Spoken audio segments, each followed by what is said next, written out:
दोस्तों ये है सुरेश, जो रोज सुबह 7:30 बजे उठता है, जल्दी जल्दी रेडी होता है, 8:15 बजे दौड़ते हुए मुंबई लोकल पकड़ता है, जिसमें वो सुबह सुबह खड़े रहकर पसीना बहाता है, क्योंकि उसे लोकल में बैठने की जगह शायद ही कभी मिलती है। फिर 8:45 को अपने ऑफिस के पास वाले स्टेशन पर उतरता है और भागते हुए 9 बजे ऑफिस में पहुंचकर सिस्टम में लॉगिन करता है, जहाँ 9 से 6 की जॉब करने के बाद थक हार कर 8 बजे घर पहुँचता है और कुछ देर फैमिली के साथ बातें करके सो जाता है। और दूसरे दिन सुबह यही सेम रूटीन।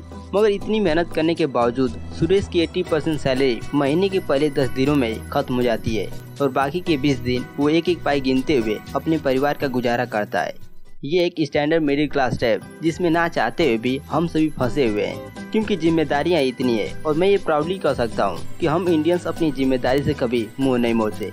लेकिन अब सवाल ये है कि ऐसे मिडिल क्लास टाइप में फंसा इंसान क्या कभी फाइनेंशियल फ्रीडम अचीव कर सकता है? आप में से कई लोगों को यकीन नहीं होगा, लेकिन इसका जवाब है हाँ। और आज हम आपको इस फाइनेंशियल सीरीज में अर्ली फाइनेंशियल इंडिपेंडेंस के 5 इंपॉर्टेंट रूल बताएंगे, जिन्हें अपनाकर आप कम सैलरी में भी फाइनेंशियली फ्री हो सकते हैं। तो फिर चलिए आज की फाइनेंशियल सीरीज को कंटिन्यू करते हैं। फाइनेंशियल इंडिपेंडेंस का पहला रूल है save money. Ronald Read America में रहने वाले एक मामूली जेनिटर यानी सफाई कामगार थे, जो रोजाना झाड़ू लगाने का काम करते थे। लेकिन आपको ये जानकर हैरानी होगी कि 2014 में जब उन्होंने इस दुनिया को अलविदा कहा था, तो उनकी नेटवर्थ $8 मिलियन यानी पूरे 66 करोड़ रुपए थी। और 2010 के आसपास जब उनकी स्टोरी वायरल हुई थी, तब उन्होंने फाइनेंशियल फ्रीडम का मोस्ट इम्पोर्टेंट रूल जो बताया था वो था पैसे बचाओ। वो कहते थे आप अपनी कमाई में से जरूरतें पूरी करने के बाद जितना पैसा सेव करेंगे, वो पैसा डिसाइड करेगा कि आपकी वेल्थ कितनी जल्दी कंपाउंड होगी। वहीं साइकोलॉजी ऑफ मनी बुक के ऑथर बताते हैं कि आपकी सेविंग आपके ईगो और आपकी इनकम के बीच का एक गैप है, और इसे बढ़ाने का सबसे अच्छा तरीका अपनी इनकम बढ़ाना नहीं, बल्कि अपनी ह्यूमिलिटी को बढ़ाना है। अगर आप अपनी चाहत को कम करेंगे तो आप कम खर्चा करेंगे और ज्यादा सेविंग करेंगे। लेकिन आप अपनी इच्छाएं तभी कम कर सकते हैं जब आप इस बात पर ध्यान न दें कि लोग आपके बारे में क्या सोचेंगे। इसलिए आपको हम्बल बनकर अपनी इच्छाओं पर कम गौर करके ज्यादा से ज्यादा बचत करनी चाहिए और फिर उन पैसों को इन्वेस्ट करना चाहिए। Rule number 2, compounding compounding. अब मान लीजिए आप हर महीने स्टॉक या म्यूचुअल फंड में 1000 रुपये इन्वेस्ट करते हैं और आपको 15% का इंटरेस्ट यानी ब्याज मिलता है, तो एक साल बाद वो पैसे कितने होंगे? करीब 13,000, राइट? अब यहाँ ज्यादातर लोग सोचेंगे कि पूरे साल में 1000 कमा कर क्या ही मिल गया। लेकिन रुकिए बॉस, अब थोड़ा और आगे चलते हैं।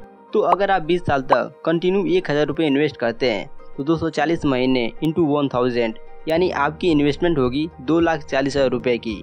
मगर अब यहाँ ये जादू होगा कि 15% एनुअल रिटर्न्स की कंपाउंडिंग होते होते आपके 2,40,000 रुपए बन जाएंगे करीब 15 लाख रुपए, यानी कि 600% का रिटर्न। मतलब अगर आप आज 20 साल के हैं और रिटायरमेंट के लिए अगले 40 साल तक हर महीने सिर्फ 1000 रुपए किसी ऐसी जगह पर इन्वेस्ट करते हैं जहाँ से आपको सालाना सिर्फ 15% का इंटरेस्ट मिले, जो कि आज के टाइम पर सिंपल वे में मिल सकता है, फिर भी रिटायरमेंट के वक्त आपके इन्वेस्ट किए गए 4,80,000 रुपए बन जाएंगे 3 करोड़ 15 लाख। तो इससे हमें ये सीख मिलती है कि पैसों से पैसे कमाने यानी कंपाउंडिंग के लिए टाइम की जरूरत होती है, और टाइम देने के लिए सब्र की जरूरत होती है। इसलिए भले ही आप 100 रुपये से शुरुआत कीजिए, लेकिन हर महीने कंसिस्टेंटली कई सालों तक इन्वेस्ट करते रहिए। फिर आपके पैसों की जो कंपाउंडिंग होगी वो देख आपको भी यकीन नहीं होगा। फाइनेंशियल फ्रीडम का तीसरा मोस्ट इम्पोर्टेंट लेसन है अल्ट्रा लग्जरी इज पॉइंटलेस। दोस्तों एक आम कार भी आपको अपनी मंजिल तक ले जाएगी और एक लग्जरी कार भी। बस फर्क इतना है कि लग्जरी कार को खरीदने और मेंटेन करने में आपकी जेब खाली हो जाएगी और आखिर में उसकी वैल्यू भी कम हो जाएगी। यानी ये लग्जरी सैंबल आपकी सबसे बड़ी लायबिलिटी बनकर आपका बड़ा लॉस करवा देगा। अब ऐसा नहीं है कि आपको अपनी चाहत के लग्जरी प्रोडक्ट बिल्कुल नहीं खरीदने हैं, बल्कि इसके लिए आप 2 रूल्स फॉलो कर सकते हैं। पहला ये है कि अगर आपको कुछ खरीदने का मन करे तो उसे तुरंत खरीदने के बजाय 30 दिन का वेट करें, और 30 दिन के बाद भी अगर आपको उसकी जरूरत महसूस हो तो उसे खरीद लें। और दूसरा रूल है कि अगर आप कोई लग्जरी प्रोडक्ट 2 बार नहीं खरीद सकते, यानी आप उसे अफोर्ड नहीं कर सकते। आसान शब्दों में, अगर आपको iPhone 15 Pro Max खरीदना है जो करीब 1.5 लाख रुपए का है ना, तो अगर आपकी जेब में 3 लाख रुपए नहीं है तो फिर आप 1.5 लाख वाले मोबाइल को अफोर्ड नहीं कर सकते। 4th रूल, अमीर बनना आसान है लेकिन अमीर बने रहना मुश्किल। दोस्तों पैसा पाना और बनाए रखना बिल्कुल अलग चीजें हैं। आप जो भी बिजनेस में मेहनत से, रिस्क लेकर, लॉटरी से या फिर इन्वेस्टिंग में बड़ा दाव खेलकर पैसा कमा तो सकते हैं, लेकिन अगर पैसों को लेकर आपका माइंडसेट सही नहीं है तो फिर वो पैसा कुछ ही समय में आपके हाथों से फिसल जाएगा और आप फिर से गरीब हो जाओगे। लेकिन अगर आपको पैसों को संभालना आ गया तो फिर वो पैसा आपको और ज्यादा पैसा कमा के देगा। पैसा बनाए रखने के लिए विनम्रता और इस डर की जरूरत होती है कि जो आपने कमाया है वो बहुत जल्द आपके हाथ से निकल भी सकता है।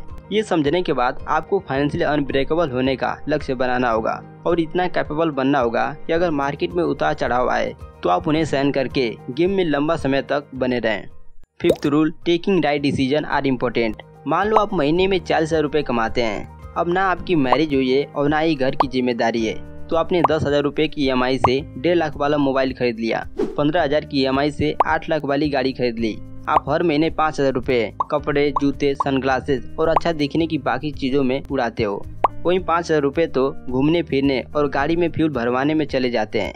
इस तरह महीने के 35,000 रुपये खर्च करके आप अमीर तो दिखोगे, लेकिन क्या आप वाकई में अमीर है? बिल्कुल नहीं, क्योंकि जेब में तो सिर्फ 5,000 बच रहा है, जो कई बार इमरजेंसी एक्सपेंस में खत्म हो जाता है। यानी 40,000 कमा कर भी आपकी जेब खाली है।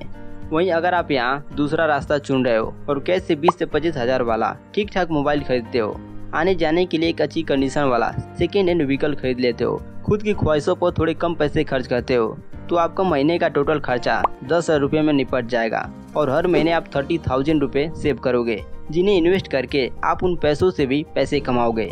तो आप आने वाले कुछ सालों में असली अमीर बन जाओगे। इसलिए अमीर दिखना और अमीर बनना, इन दोनों में दिन रात का फर्क है, और जो ये समझ जाता है उसे कभी मनी मैनेजमेंट की प्रॉब्लम आती ही नहीं है। तो दोस्तों, इन 5 रूल्स को फॉलो करके आप भी कुछ ही सालों में फाइनेंशियल फ्रीडम अचीव कर सकते हैं। तो आप कब से इन रूल्स को फॉलो करने वाले हैं और आपकी लाइफ का बिगेस्ट गोल कौन सा है, कमेंट बॉक्स में बताइए। और अब अगर ये जानना है कि फाइनेंशियल फ्रीडम के लिए कौन सा रास्ता अपनाएं, जॉब या बिजनेस, तो फिर आप इस वीडियो को वॉच कर सकते हैं। तो फाइनली, अगर आपको ये वीडियो पसंद आया हो तो आप इसे लाइक कर सकते हैं और अपने फ्रेंड्स या फैमिली मेंबर के साथ शेयर कर सकते हैं। और अगर ये वीडियो पसंद नहीं आया हो तो आप इसे डिसलाइक कर सकते हैं। एंड इस चैनल को सब्सक्राइब करके नोटिफिकेशन को ऑन कर लीजिए हमारी लेटेस्ट वीडियो को देखने के लिए।